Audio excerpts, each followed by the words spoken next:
Tony Stark.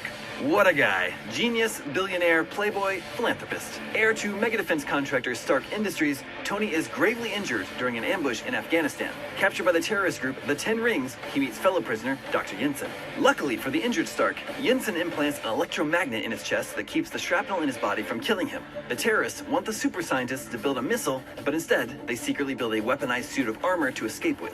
Powering the suit and Tony's heart magnet is a mini power generator called an arc reactor. This little wonder outputs a tremendous amount of power, enough to blow up the terrorists real good. Unfortunately, it's not enough to save Yinsen, who sacrifices himself so Stark can escape. The makeshift armor is a one-pump chump, but Stark's pal Lieutenant Colonel James Rhodey Rhodes finds him and brings him home. Tony announces that he's done making weapons and wants to pursue nobler causes, like turning the arc reactor idea into a clean energy source for mankind. His dad's old business partner, Obadiah Stane, isn't down with this at all, but Stark's too busy refining his armor to notice. When Tony's personal assistant, Pepper Potts, hacks into Stane's computer, she discovers that he's actually a bad guy and has been providing the Ten Rings with Stark Industries weapons. He was also behind Tony's kidnapping because he wants the company for himself. Stane's armor envy leads them to recover and rebuild Stark's first suit, only bigger and less practical. The two fight it out, and Pepper helps Tony defeat Stane by electrocuting him with a giant arc reactor. The press dubs this mysterious new figure Iron Man, but Tony does what any good superhero would do and keeps his true identity secret. I am Iron Man.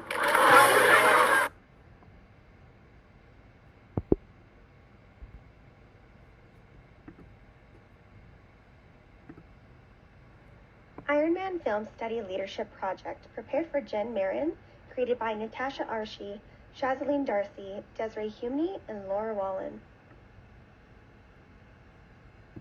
Timeline. In the beginning, Tony showed little effort and was known for missing important events like awards to gamble and party. He did not take the power of his corporation seriously and ignored concerns from reporters around the ethics of his business. He was not a good boss and was a bad influence for those around him. During captivity, when the ambush occurred, Tony sees the Stark Industries logo on a missile that flies past him before he passes out. He meets Dr. Ho Yinsen, who saved his life, and Tony refuses to work for the terrorists to build them a missile, so he knows they either escape or they will be killed. Yinsen tells him that they met once, but Tony was probably too drunk to remember him, which makes Tony feel pretty bad. Stark and Yinsen work together to build the Iron Man suit, and Yinsen sacrifices his life to help Tony escape. After being rescued, you can tell that Tony has a different outlook on life. The first thing he does is schedule a press conference to announce that they are shutting down Stark Industries immediately. Tony realizes that his company is causing more harm than good and wants to change that by focusing on clean energy instead of on weapons. A new purpose. Tony rebuilds his Iron Man suit, and after a reporter shows him photos of his weapons being used to kill civilians, Stark flies to find and destroy them to protect innocent people. Obadiah admits that he has been selling weapons to both sides, and Tony sends Pepper to steal files from Obadiah's computer and learns that he set up the kidnapping. I am Iron Man. After Obadiah steals Stark's arc reactor, he uses his old one Pepper kept to go fight Obadiah and save her.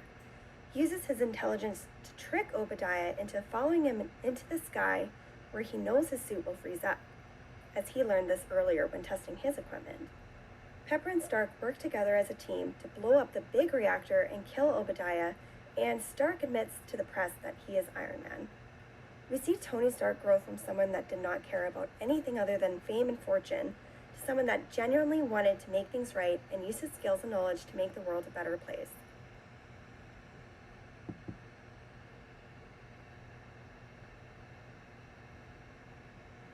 Tony shows different leadership characteristics and behavior. The first one is trust. Tony shows trust when he asks Pepper to stick her hand into his chest and to remove a wire that's connecting the power source, then asks for help in switching the power source for a new and improved one. Second is integrity. When Tony no longer agrees with his father's company in producing weapons, he tells the press that the company will no longer produce them. He realizes that he was in the wrong and decides to fix it and stick with that decision. A leader with integrity has a quality of honesty and strong morals. The third one is transparency. At the end of the movie, Tony was talking to the press about the Iron Man that they saw in the city. Instead of hiding the truth, he told them that he was Iron Man. Lastly is always improving. Tony fixed his suit a few times during the movie. The first suit was when he was held hostage in the cave and he worked with what was available and built the suit out of scraps. The second suit was when he came home and had more equipment, but soon realizes that if he flies too high, he has an ice problem. The last suit is the final suit where he fixes the ice problem. Leaders have a great problem-solving skills and are quick to figure out the problem and how to fix it. I found two theories in the movie. The first one is great man theories. They have an internal characteristics such as confidence, intelligence, and social skills that make them a natural-born leader. The second one is trait theories. They have a particular personality and behavioral characteristics such as self-confidence and courage. I saw all of these characteristics in Tony throughout the movie.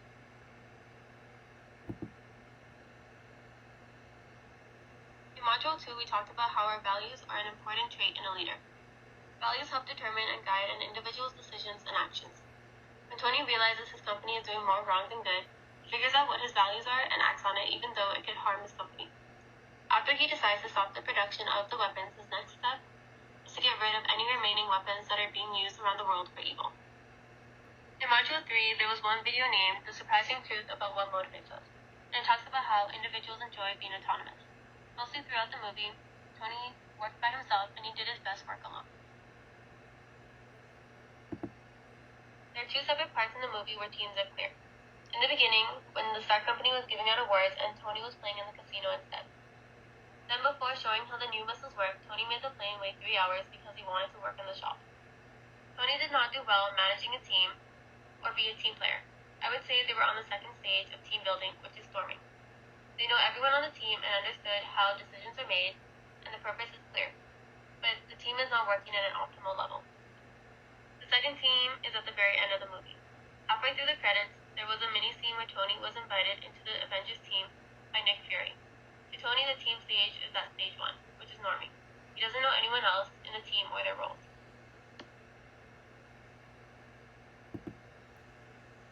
When Tony became a hostage in the beginning of the movie, he was forced to make a missile or he would be killed. He stayed calm and didn't act on his emotions. This relates to high EQ. Because of his high EQ, it is easier for him to identify and handle his emotions effectively. This is important when you're in power because sometimes emotions can take over and affect an individual's actions and decisions. There are 3 different types of powers I saw throughout the movie. The first one is connection power. His dad created the company and used his connections. Then Tony took over the company when he turned 21 and still has those connections in the company. The second one is power of reward. This power is gained when the individual can motivate others with the possibility of a reward, which could be raises or promotions. In the movie, Tony's company's slogan was changing the world for a better future. The possibility of having a better future is a good motivator for some people to give power to Tony while he ran the company. Lastly is referent power. This power is dependent on personal traits such as honesty, trustworthiness, and integrity. From the middle to the end of the movie, Tony showed integrity and honesty when stopping the production of weapons and announcing it to the press.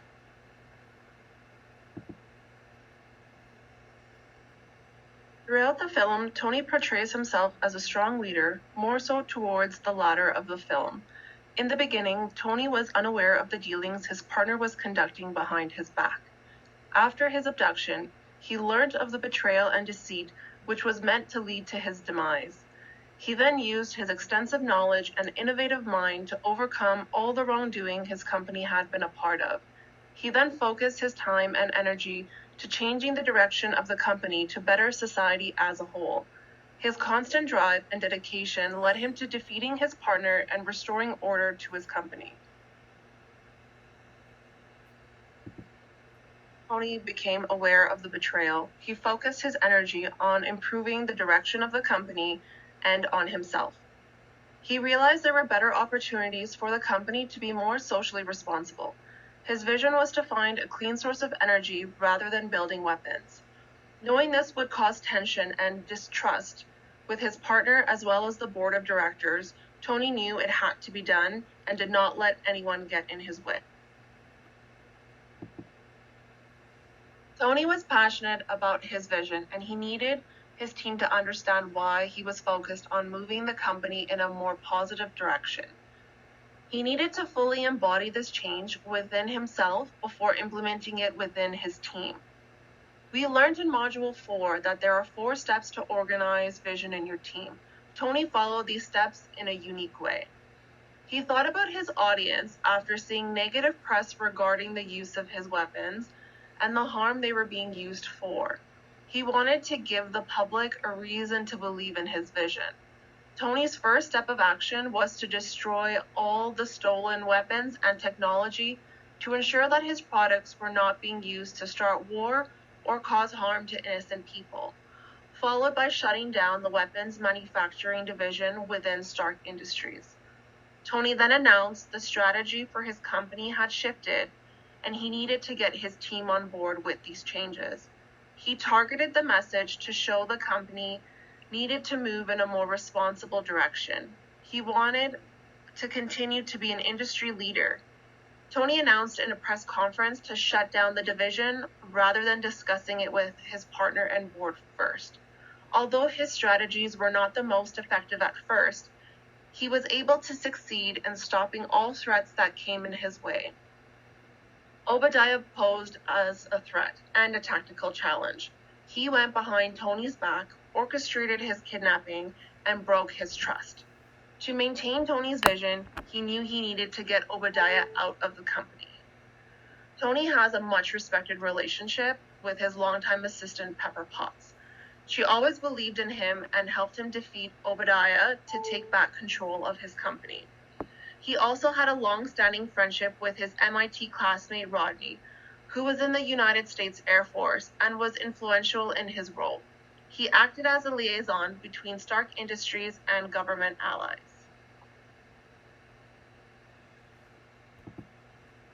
Stark Industries focused on a few different styles of culture. Its purpose was to constantly improve technology and security to benefit society as a whole, such as finding resources to produce clean energy. By learning, Tony has a brilliant mind. He graduated from MIT at age 17. He focused on being at the forefront of technological advancements and striving to do the impossible. For authority, Tony had a clear view of his vision. Knowing that his partner was a major threat, he focused on taking back control of his company and made the decision to quit building weapons. He was results-driven. Tony was determined to not let anyone get in his way of achieving his goal. He was determined to find more sustainable resources and find new advancements in his technology. Tony encouraged and implemented change at all levels during different stages of the movie. On an individual basis, after he got kidnapped, he found out the terrorist group was using his weapons for war. He realized his company was dealing under the table and his partner had betrayed him.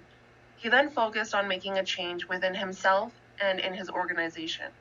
He shut down weapons manufacturing when he returned, knowing his weapons were not being used ethically.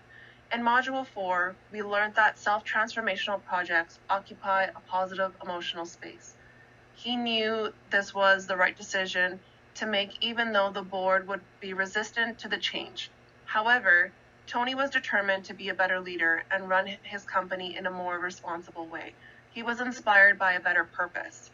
He enforced the change within the organization and needed to ensure the organization adapted to these changes without suffering too much of a loss.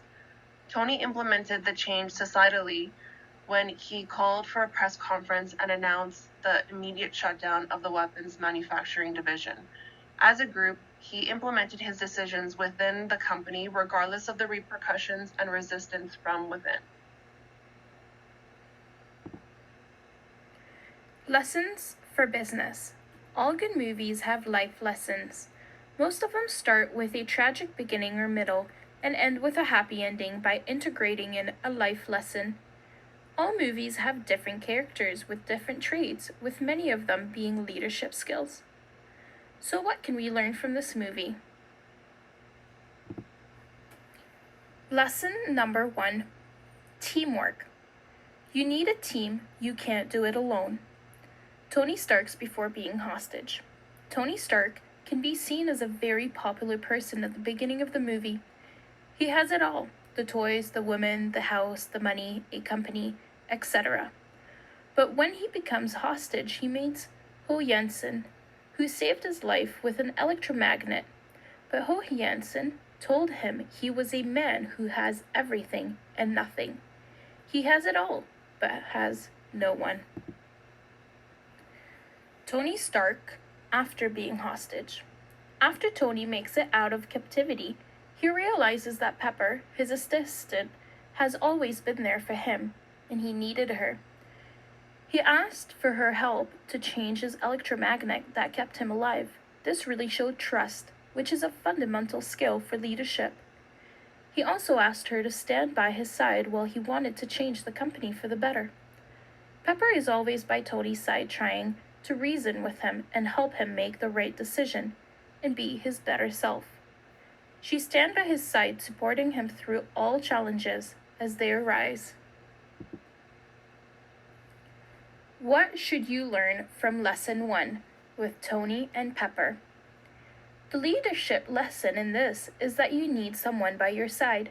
You need someone to trust, but you also need a team. The team that Tony could trust was mainly Pepper. Pepper helped him be his best self by accomplishing more social responsibility, reflecting on his mistakes, and continually improving. All those traits are fundamental to a good leader in a business world and cannot be done alone. Lesson number 2, mistakes and improvements. After being hostage, Tony made improvements from his mistakes. Mistakes. Tony made a lot of mistakes in the beginning of the movie. Not showing up for awards, being arrogant, not seeing life clearly. He liked the fame, did not treat people well if they weren't his standards. After being hostage, Tony made improvements from his mistakes. Improvements. Tony made a lot of improvements, not only behaviorally, but technically. Started to show up at benefits, clearly see that his weapons were not in the right hands and was not making the world a better place. Continually improving his suit to defeat the bad guys, being less arrogant and asking for help, trusting the right people. What should we learn from lesson number 2? Everyone makes mistakes. If you haven't made mistakes, that means you haven't tried anything. But you should learn from your mistakes like Tony. He never made the same mistake twice. People appreciate a leader that learns and grows from their mistakes. Leaders must continually improve from their mistakes to better their strategies and ways. In the business world, many external and internal factors change and make the company in need of improvements. Improvements are needed to defeat not bad guys in this case, but rival companies by continually improving and learning from your mistakes.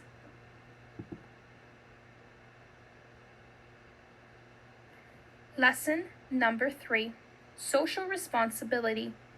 Tony realizes his company is not doing the world a favor.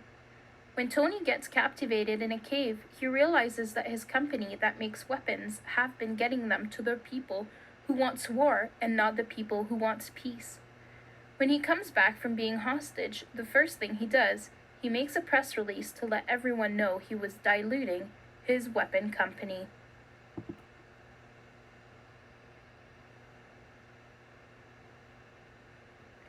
What should we learn from lesson number 3? A great leader will notice when the company is not being socially responsible. People would rather follow someone who is doing the right thing and not the wrong thing. If you do not know if you are doing the right thing, maybe take a step back or ask for feedback to guide you into the right direction. In the business world, more and more companies are looking to be socially responsible as it is more appealing, but simply the right thing to do. A great leader in today's world should know what is wrong and what is right ethically, and should engage their followers in the same way. In conclusion, Tony grew throughout the film and in the latter became a more effective leader. He was determined to change the direction of his company to be more socially responsible and implement change for the better, regardless of the negative backlash he received. He was determined to be a better leader and use his power for good. We learned that Obadiah is not trustworthy, and the Stark Industries team quickly starts working against each other. This validates that trust and honesty is essential when it comes to effective teamwork, or teams will fail. Although Tony did not appear to be a great leader in the beginning, he possessed leadership qualities all along as a confident, intelligent man. When put to the test, he utilized his emotional intelligence to stay calm and rise to the challenge. Looking back, you see that all along, Tony could not have survived without leadership and teamwork.